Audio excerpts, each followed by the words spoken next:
नमस्कार, मैं रवीश कुमार। क्या ईडी को अब बंद कर देना चाहिए?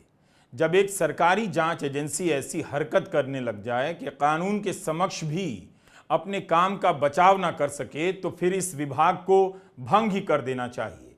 इसके होने का कोई नैतिक आधार नहीं रह जाता। अब एक नहीं, कोर्ट के अनेक आदेश आ चुके हैं, टिप्पणियां आ गई हैं, जिससे यही पता चलता है कि यह एजेंसी बेलगाम हो चुकी है।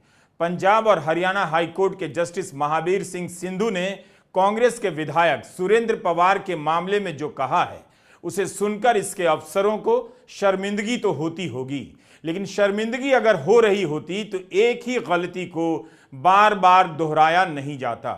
ईडी की हरकतों को कोर्ट ने इंडिफेंसिबल इन लॉ कहा है, यानी इस एजेंसी ने ऐसा काम किया है जिसका बचाव कानून के सामने नहीं किया जा सकता।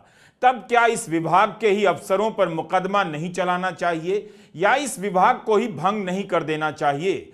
सुप्रीम कोर्ट ने छत्तीसगढ़ की अफसर सौम्या चौरसिया को पौने 2 साल से अधिक जेल में रखने को लेकर जो टिप्पणी की है, वह काफी है यह समझने के लिए कि ईडी अब एक विभाग नहीं बल्कि एक दैत्याकार सा ढांचा है, जिसे नहीं रोका गया तो यह संस्था भारत के लोकतंत्र को ही निगल जाएगी।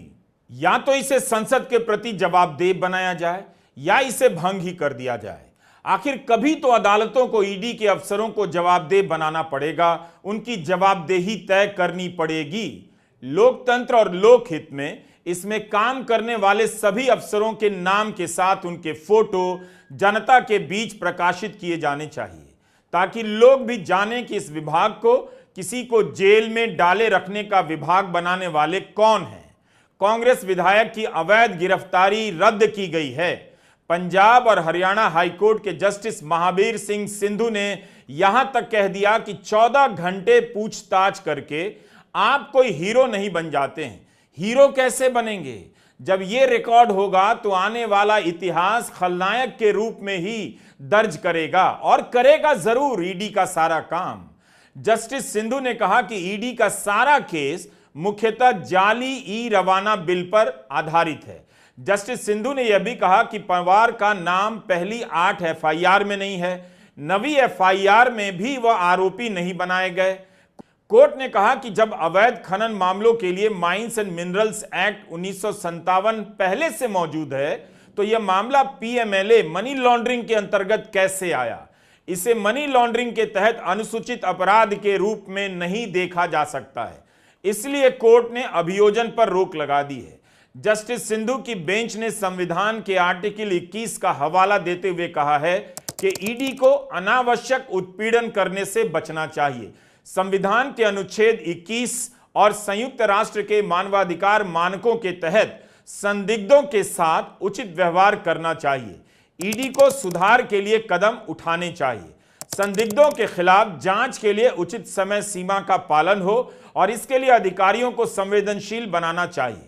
संयुक्त राष्ट्र के बुनियादी मानवाधिकारों के अनुसार अभियुक्तों की निष्पक्ष जांच के लिए कुछ आवश्यक तंत्र स्थापित हो। इसकी जगह लंबे समय तक किसी ना किसी का अनावश्यक उत्पीड़न चलता रहता है, जो ना हो। अब इसके बाद ईडी के लिए भी क्या बच जाता है? इस संस्था का क्या औचित्य रह जाता है जब कोर्ट को कहना पड़े कि अफसरों को बताया जाए कि समय सीमा भी कोई चीज होती है? किसी को लंबे समय तक जेल में नहीं डालकर रख सकते, यह मानवाधिकार का उल्लंघन है। अगर इस एजेंसी को गिरफ्तारी के नियम कानून सिखाने की जरूरत पड़ रही है, तो इससे अच्छा है कि इसके सारे अफसरों के नाम और रिकॉर्ड सार्वजनिक कर दिए जाएं और इस एजेंसी को अब भंग कर दिया जाए। पंजाब और हरियाणा हाईकोर्ट के जस्टिस महावीर सिंह सिंधु की बेंच ने इसके लिए ईडी को फटकारा कि पनवार से 14 घंटे 40 मिनट तक लगातार पूछताछ क्यों की गई। ईडी के लिए यह कोई हीरो बनने वाली बात नहीं, बल्कि ऐसा करना किसी भी व्यक्ति की निजी गरिमा की अवहेलना करता है। यह पहली डांट और फटकार नहीं है। ऐसा लगता है कि ईडी के अफसरों को इस कोर्ट में डांट से और उस कोर्ट में फटकार से अब कोई असर नहीं पड़ता। हरियाणा के विधायक और सोनीपत से कांग्रेस के उम्मीदवार सुरेंद्र पनवार और छत्तीसगढ़ की अफसर सौम्या चौरसिया को लेकर अदालतों ने जो कहा है, हम इस वीडियो में उसकी बात कर रहे हैं। लेकिन आपको कुछ बातें याद रखनी चाहिए। हालांकि यह बात इन केस से संबंधित नहीं है, लेकिन इससे पता जरूर चलता है कि क्यों मोदी सरकार को इस बात से दिक्कत होने लगी कि कोर्ट बार बार अफसरों को बुलाने लगा है।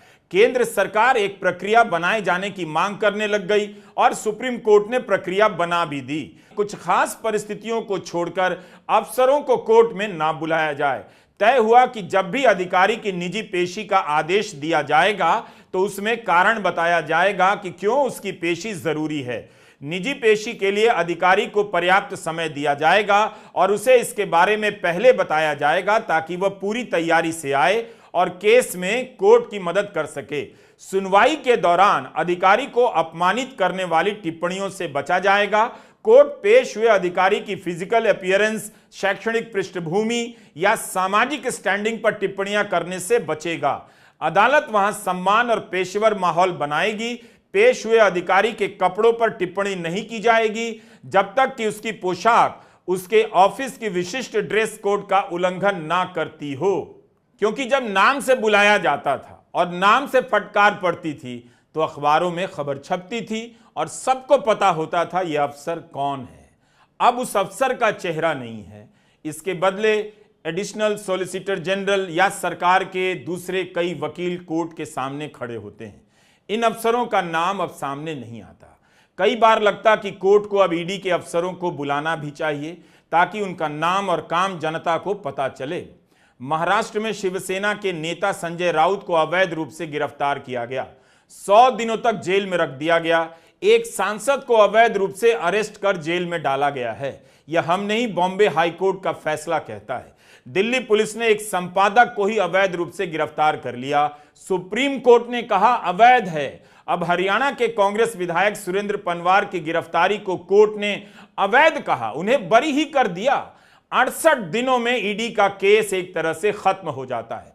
पंजाब और हरियाणा हाईकोर्ट ने कहा है कि सुरेंद्र पनवार के साथ जो किया गया उसका किसी भी कानून में कोई बचाव नहीं।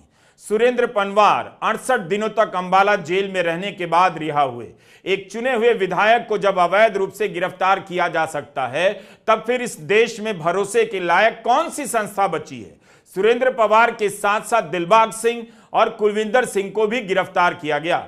इनकी गिरफ्तारी को भी हाईकोर्ट के जस्टिस महावीर सिंह सिंधु की पीठ ने अवैध करार दिया है। 25 सितंबर को अपने विस्तृत फैसले में जस्टिस महावीर सिंह सिंधु की पीठ ने कहा है कि प्रथम दृष्टया याचिकाकर्ता को किसी भी तरह से किसी भी अवैध गतिविधि में संलिप्त नहीं पाया गया जिससे पीएमएलए के तहत मनी लॉन्ड्रिंग का अपराध सिद्ध हो सके। जो अपराध सुरेंद्र पनवार ने किया ही नहीं उसके लिए उन्हें 68 दिन जेल में रहना पड़ा। क्या बीजेपी इसके लिए माफी मांगेगी? सुरेंद्र पनवार आईएनएलडी में थे, फिर कांग्रेस में आ गए। 2019 में उन्होंने सोनीपत से बीजेपी की मजबूत नेता और कैबिनेट मंत्री कविता जैन को हरा दिया भारी मतों से। क्या इस वजह से सुरेंद्र पनवार को जेल में भेजा गया क्योंकि वे इस बार भी कांग्रेस की तरफ से उम्मीदवार बनाए गए हैं? ऐसे छापों के वक्त गोदी मीडिया की हेडलाइन देखा कीजिए। ऐसी चमकती है हेडलाइन जैसे सारे दस्तावेज इन एंकरों ने पढ़ लिए हों और कोर्ट ने सजा दे दी हो। अब कब बीजेपी कहेगी कि ईडी की गिरफ्तारियों पर भरोसा नहीं किया जा सकता? हर ऐसी गिरफ्तारी के बाद बीजेपी बयान देने आ जाती है और अब उसका क्या कहना है जब सुरेंद्र पनवार की गिरफ्तारी ही अवैध पाई गई है। कांग्रेस इस खेल को समझ गई है। वह जानती है कि चुनाव आएंगे तो उसके नेताओं और समर्थकों के यहां ईडी का छापा पड़ेगा, इसलिए गिरफ्तारी के बाद भी सुरेंद्र पवार का टिकट नहीं कटा और सोनीपत से ही उम्मीदवार बना दिए गए। जब सुरेंद्र पनवार जेल में थे तब उनके परिवार के सदस्य प्रचार करने लगे। ससुर को जिताने के लिए उनकी बहू समीक्षा वोट मांगने लगी। 68 दिनों तक जेल में डाल दिए जाने से उनके परिवार और दोस्तों को किस यातना से गुजरना पड़ा होगा, उनका कितना राजनीतिक और मनोवैज्ञानिक नुकसान हुआ होगा। ईडी के वकील लगातार केस हार रहे हैं। जांच और पूछताछ के नाम पर बार बार पूरक चार्जशीट दायर कर किसी को लंबे समय तक जेल में रखने का इनका खेल अब अदालतों को समझ आ गया है। अदालतों की टिप्पणियां एक तरह से प्रधानमंत्री नरेंद्र मोदी की सरकार की कार्यशैली पर भी लागू होती हैं। भ्रष्टाचार के खिलाफ लड़ने का उनका अभियान इन टिप्पणियों से एक्सपोज हो जाता है। किस तरह एजेंसियों का दुरुपयोग हो रहा है वो सामने आता है। पता चलता है कि भ्रष्टाचार के खिलाफ लड़ाई नहीं हो रही है, राजनीतिक लाभ के लिए विरोधियों को जेल में डाला जा रहा है, यह खेल चल रहा है। सुरेंद्र पनवार के वकील सीनियर एडवोकेट आरएस चीमा ने जब कहा कि सुरेंद्र पनवार ने ईडी के साथ जांच में पूरी तरह सहयोग किया, हर एक समन पर उपस्थित रहे, इसलिए उनकी गिरफ्तारी का कोई औचित्य नहीं था और उनकी गिरफ्तारी चुनाव के कारण की गई है, तो ईडी के वकील ने कोर्ट में कहा कि चुनाव का ऐलान तो 1 अगस्त को किया गया, गिरफ्तारी 20 जुलाई को ही। यह भी कितना कमजोर तर्क है। अब यह पता चल चुका है कि जिस राज्य में चुनाव होते हैं वहां कुछ महीने पहले से विपक्षी नेताओं के यहां ईडी के छापे पड़ने शुरू हो जाते हैं। ईडी के केस में कोर्ट की टिप्पणियों पर नजर रखा कीजिए। कई मामलों में सुप्रीम कोर्ट ने केवल ईडी को नहीं फटकारा, बल्कि हाई कोर्ट को भी न्याय की बुनियादी बातों का ध्यान दिलाया। सुरेंद्र पनवार के केस में Punjab and Haryana high court की बेंच ने अंबाला के एक विशेष जज के रिमांड आदेश को भी रिजेक्ट किया। यही नहीं, उनके आदेश को कानूनी दृष्टि से अक्षम्य कह दिया। फिर न्याय कहां मिलेगा, कैसे मिलेगा? जो अन्याय है वो अदालतों को पहले ही चरण में क्यों नहीं नजर आ रहा है? यूट्यूब पर रवीश कुमार ऑफिशियल चैनल पर हमने 970 वीडियो बनाए हैं। इनमें से ईडी को लेकर कई वीडियो बनाए हैं। आप सभी वीडियो देखा कीजिए तो पता चलेगा कि इस एजेंसी ने भारत की राजनीति ही नहीं, कारोबारी दुनिया, नागरिकों, सामाजिक कार्यकर्ताओं में भी कितनी दहशत पैदा की है। दिल्ली शराब घोटाले में इसका हाल देखिए। एक आरोपी अमनदीप ढल को छोड़कर सब बाहर आ गए और अभी तक ट्रायल की प्रक्रिया शुरू नहीं हुई। होगी भी तो जाने कब पूरी होगी। हेमंत सोरेन से लेकर मनीष सिसोदिया तक कोर्ट जांच एजेंसियों को कितनी ही चेतावनियां दे चुका है, कितनी हिदायतें दे चुका है, लेकिन इतने खराब रिकॉर्ड और अदालत से बार बार मिलने वाली फटकार के बावजूद केंद्र सरकार की एजेंसियां अपने आप को किसी भी जवाबदेही से ऊपर समझती हैं। ईडी के केस में निचली अदालतों का जमानत देने का रिकॉर्ड भी सामने आ रहा है। सुप्रीम कोर्ट ने कई बार याद दिलाया है कि बेल नियम है और जेल अपवाद है। कोर्ट कह रहा है कि 10 साल में ईडी ने 5000 केस किए, सिर्फ 41 में आरोप सिद्ध हुआ। कोई अच्छा रिकॉर्ड तो नहीं। इस शर्मनाक रिकॉर्ड पर प्रधानमंत्री मोदी सपना दिखा रहे हैं कि ईडी की जब्त संपत्ति को जनता में बांट देंगे। उन्हें अच्छी तरह से पता है कि जब अंतिम फैसला आएगा तभी वह संपत्ति सरकार की होगी, लेकिन उसके पहले ही प्रधानमंत्री मोदी ईडी के केस में जब्त संपत्तियों को बांटने का सपना दिखाने लग गए। यह नहीं बताते कि उनकी इस केंद्रीय जांच एजेंसी का ट्रैक रिकॉर्ड कितना खराब है। 5000 केस हैं और 40-41 मुकदमों में सजा हुई है। अभी कहानी खत्म नहीं हुई। सुप्रीम कोर्ट में भी ईडी का एक मामला चर्चा की मांग करता है। जस्टिस सूर्यकांत, जस्टिस दीपांकर दत्ता और जस्टिस उज्जवल भुयान की पीठ ने जो छत्तीसगढ़ की अधिकारी सौम्या चौरसिया को बेल देते हुए कहा है, वह फिर से यही कह रहा है कि इस एजेंसी को बेसिक काम करने की ट्रेनिंग देने की जरूरत है और सबसे जरूरी है कि इसे बताया जाए कि कब तक विपक्ष के लोगों को इस तरह से जेल में डालने की योजना चलती रहेगी और कितने केस में फटकार खाने के बाद ईडी के अफसरों को लगेगा कि हमारी क्या इज्जत रह जाएगी, क्या साख बच जाएगी। कथित राजनीतिक लगाम को अब उन्हें भी खोल देना चाहिए। 25 सितंबर को सुप्रीम कोर्ट ने छत्तीसगढ़ की निलंबित अफसर सौम्या चौरसिया को मनी लॉन्ड्रिंग मामले में अंतरिम जमानत दी है। कोर्ट ने कहा 7 साल ही सजा होती है और आरोपी ने 1.25 साल से अधिक समय जेल में बिता दिए। अभी तक आरोप भी तय नहीं हुआ। सौम्या चौरसिया छत्तीसगढ़ के पूर्व मुख्यमंत्री भूपेश बघेल की पूर्व उप सचिव रही हैं। इन्हें कोयला घोटाले से जुड़े मनी लॉन्ड्रिंग मामले में गिरफ्तार किया गया। 1 साल 9 महीने जेल में रहीं। 1.25 साल में ईडी आरोप भी तय नहीं कर पाई। सौम्या चौरसिया की तरफ से वरिष्ठ वकील सिद्धार्थ दवे ने कोर्ट से कहा 1 साल 9 महीने की कस्टडी में एक बार भी चौरसिया को छोड़ा नहीं गया, जबकि केस अभी तक शुरू भी नहीं हुआ। 3 सह आरोपी अंतरिम जमानत पर छोड़े जा चुके हैं। सिद्धार्थ दवे ने मनीष सिसोदिया की जमानत का हवाला दिया।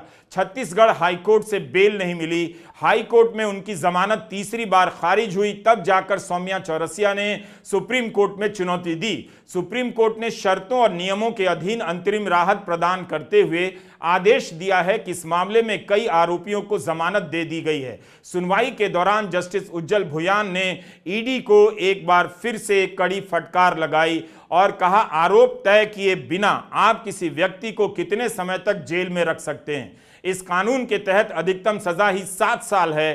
पीएमएलए मामलों में आरोप साबित होने की दर क्या है? संसद में कहा गया है केवल 41 मामलों में सजा हुई, फिर आप एक व्यक्ति को सालों साल जेल में रखते हैं। 5 साल 7 साल, वो भी महिला होने के बावजूद किसी तरह जेल में डाले रखना है।